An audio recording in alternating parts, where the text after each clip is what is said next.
कहते हैं कि फिल्मों का जिंदगी पर, समाज पर गहरा असर होता है। शायद यही कारण है कि अनेकों फिल्मों से इन्फ्लुएंस होकर रियल लाइफ में भी लोग वो सब कर जाते हैं जो उन्होंने पर्दे पर बड़े एक्टर्स को करते देखा था। कई बार अखबारों में, न्यूज में आपने सुना होगा कि फलाना चोर बैंक डकैती करते पकड़ा गया। पूछने पर बताया कि वो फलानी फिल्म से इंस्पायर होकर डकैती करने निकला था। इवन गाजियाबाद में तो एक किडनैपिंग का ऐसा केस था जिसमें लड़की को कई दिनों तक एक अपराधी ने बंधक बनाकर रखा था। जब उस अपराधी को पुलिस द्वारा दबोचा गया तो उसने बताया कि वो डर फिल्म से इंस्पायर होकर ऐसा कर रहा था। तो कहने का मतलब है कि जब हम पर्दे पर फिल्म देखते हैं तो कई बार उसकी यादें हम घर तक ले जाते हैं, और कई बार ये यादें इतनी पावरफुल होती हैं कि उनसे प्रेरित होकर हम असल जिंदगी में वैसा ही कुछ कर जाते हैं। आज के एपिसोड में हम एक ऐसी एक्ट्रेस के बारे में बात करेंगे जिनकी एक फिल्म से लोग इस हद तक इंस्पायर हो गए कि उन्होंने रियल लाइफ में तवाइफों से शादी करनी शुरू कर दी ताकि उन्हें भी एक सम्मान भरा जीवन जीने का मौका मिले। वेलकम टू पलट तेरा ध्यान किधर है।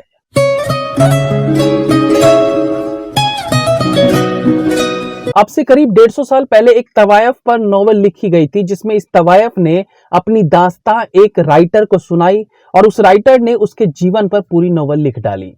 दरअसल इस तवायफ का नाम था उमराव जान, जिसे बचपन में ही उसके घर वालों ने किसी के हाथों बेच दिया, जिसके कारण वो कोठे पर पहुंच गई और वो नृत्य गायन किया करती थी। ऐसे में उसकी मुलाकात एक रईस आदमी से होती है, दोनों के बीच प्यार होता है, शादी होती है, लेकिन वो रईस भी आखिरकार अपने घर वालों के दबाव में आकर उस वेश्या का साथ छोड़ देता है। ये नॉवल लखनऊ में रहने वाली उमराव जान के जीवन को दर्शाती है।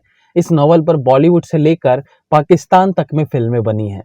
भारतीय फिल्म की बात करें तो उमराव जान पर अभी तक 3 फिल्में बन चुकी हैं, जिसमें पहली फिल्म 1958 में मेहंदी के नाम से बनी थी। फिल्म में जयश्री ने उमराव जान के किरदार को निभाया था और रईस आदमी वाला किरदार निभाया था एक्टर अजीत ने।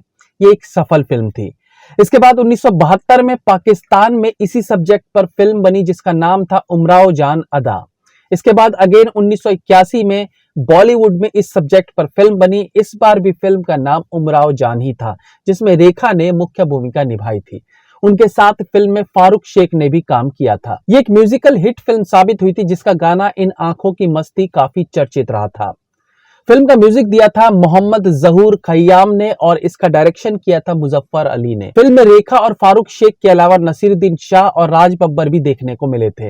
इसके बाद 2006 में अगेन बॉलीवुड में उमराव जान बनाई गई और इस बार फिल्म में उमराव जान की भूमिका निभाई थी ऐश्वर्या राय ने।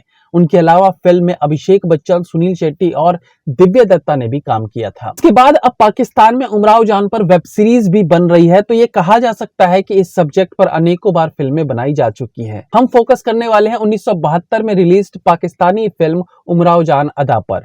इस फिल्म में लीड भूमिका निभाई थी मोस्ट पॉपुलर पाकिस्तानी एक्ट्रेस रानी बेगम ने। रानी बेगम की हिस्ट्री देखें तो वो मशहूर पाकिस्तानी एक्ट्रेस सिंगर मुख्तार बेगम के ड्राइवर की बेटी थी। अपने ड्राइवर की माली हालत देखकर मुख्तार बेगम ने रानी को गोद ले लिया क्योंकि उनकी अपनी कोई औलाद नहीं थी। मुख्तार बेगम खुद एक बहुत बड़ी सिंगर थी, तो उन्होंने रानी बेगम को संगीत सिखाना शुरू किया, लेकिन जल्द ही उन्हें एहसास हो गया कि रानी की आवाज गाने के लिए फिट नहीं है, इसलिए उन्होंने उसे फिल्मों में ट्राई कराना शुरू किया और रानी बेगम को पहली फिल्म मिली 1962 में जिसका नाम था महबूब। ये फिल्म हालांकि फ्लॉप रही, लेकिन उसके बावजूद उन्हें फिल्में मिलनी शुरू हो गई।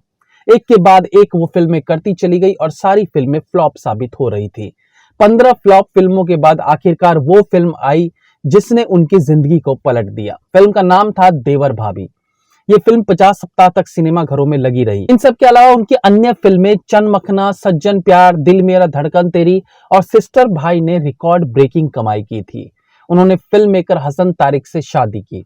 हसन तारिक एक दिन रानी बेगम के लिए उपन्यास उमराव जान अदा लेकर आए। वो इस पर फिल्म बनाना चाहते थे। ये उपन्यास लखनऊ की तवायफ की सच्ची कहानी है जिसे उर्दू लेखक मोहम्मद हादी रुस्वा ने लिखा था। रानी बेगम ने ये नॉवेल 4 बार पढ़ा और इसके लिए कथक की विशेष ट्रेनिंग ली। फिल्म जब रिलीज हुई तो बॉक्स ऑफिस पर तहलका मच गया। लोग रानी बेगम की यादगार परफॉर्मेंस के मुरीद हो गए।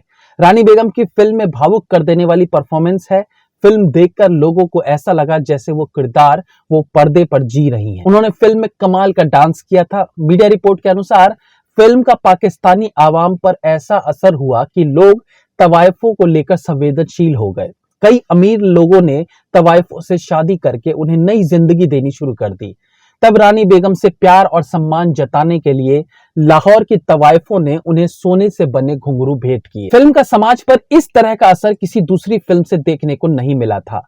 शायद यही कारण है कि रानी बेगम को आज भी सम्मान के साथ याद किया जाता है। 1993 में कैंसर से ग्रसित होने के कारण उनकी मृत्यु हो गई थी। That's all for today friends. ये एपिसोड आपको कैसा लगा कमेंट करके हमें जरूर बताइएगा। Be safe, have fun. मिलते हैं अगली बार फिर किसी नए एपिसोड के साथ। तब तक के लिए